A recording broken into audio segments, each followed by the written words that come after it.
महावीर मंदिर न्यास के अध्यक्ष, राम मंदिर पर रिसर्च, ये कुछ ऐसे काम थे जो किशोर कुणाल की शख्सियत को बयां करते हैं। लेकिन इससे इतर इनकी शख्सियत में एक आईपीएस की जिंदगी भी थी। मूल रूप से गुजरात कैडर के आईपीएस किशोर कुणाल को 80 के दशक में पटना की कमान मिली। किशोर कुणाल पटना के एसपी बने और उसी दौरान हुआ बिहार का सबसे चर्चित हत्याकांड, जिसमें सबूत थे, सुराग थे, लेकिन दोषी नहीं। किशोर कुणाल ने अपनी किताब दमन तक्षकों में इस वारदात का जिक्र किया है। पटना से दिल्ली तक की सियासत में भूचाल ला देने वाले इस वारदात को बॉबी मर्डर केस के तौर पर जाना जाता है। साल 1983 बिहार विधानसभा में काम करने वाली एक लड़की की मौत होती है और 4 घंटे के अंदर चुपचाप उसके शरीर को ले जाकर दफना दिया जाता है। हालांकि किसी तरह ये खबर एक अखबार के हाथ लगती है और ये खबर 11 मई 1983 को प्रकाशित की गई। इसके बाद देश भर में कोहराम मच गया। ऐसे में फिर हरकत में आते हैं एक आईपीएस ऑफिसर। इनका नाम था किशोर कुणाल। इस आईपीएस ऑफिसर की तफ्तीश जैसे जैसे आगे बढ़ती है, एक एक कर परतें खुलती हैं कि लड़की को दफनाने की जल्दबाजी यूं ही नहीं की गई थी। उसकी मौत के बाद 2 रिपोर्ट तैयार हुई थी। दोनों में मौत की वजह अलग अलग। आगे तफ्तीश में कुछ बड़े नाम जुड़ते हैं और पता चलता है कि लड़की के रसूख वाले लोगों से संबंध थे।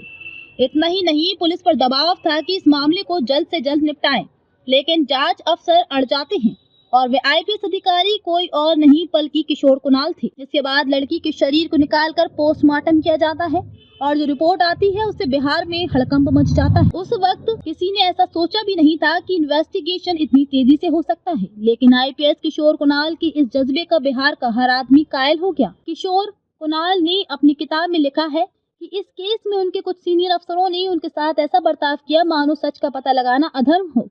उन्होंने अपनी किताब में लिखा है कि खुद तत्कालीन सीएम जगन्नाथ मिश्रा ने उन्हें फोन किया और पूछा कि बॉबी कांड का क्या मामला है। इस पर किशोर कुणाल ने उन्हें जवाब दिया कि आप चरित्र के मामले में अच्छे हैं सर, इसमें पड़िएगा तो इतनी तेज आग है कि हाथ जल जाएंगे। इसके बाद तत्कालीन सीएम ने फोन रख दिया।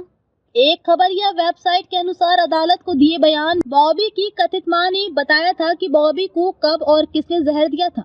आईपीएस कुणाल की इन्वेस्टिगेशन से ये बात साफ हो गई कि श्वेता निशा उर्फ बॉबी की मौत हादसा या खुदकुशी नहीं बल्कि हत्या थी। इस कांड के खुलासे के लिए खुद तत्कालीन मुख्य सचिव ने भी उन्हें बधाई दी, लेकिन कहा जाता है कि इसी बीच तत्कालीन सीएम पर 2 मंत्रियों और कई विधायकों ने सीबीआई जांच का दबाव बनाया, यहाँ तक कि सरकार गिराने की भी धमकी दे दी। अंततः जांच सीबीआई को सौंप दी गई। जांच हुई और आखिर में सीबीआई से आरोपियों को अभयदान मिल गया। जांच में आरोपी दोष मुक्त करार दिए गए, लेकिन आज भी इस हत्याकांड की चर्चा होती है तो किशोर कुणाल के बारे में लोग भी कहते हैं कि भाई आईपीएस देखा लेकिन कुणाल साहब जैसा नहीं देखा, कब्र से ही लाश निकाल ली थी।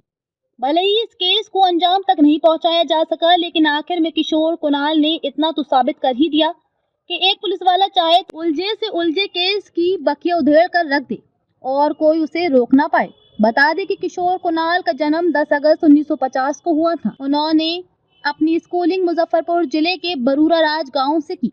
20 साल बाद उन्होंने पटना यूनिवर्सिटी से इतिहास और संस्कृत में ग्रेजुएशन किया।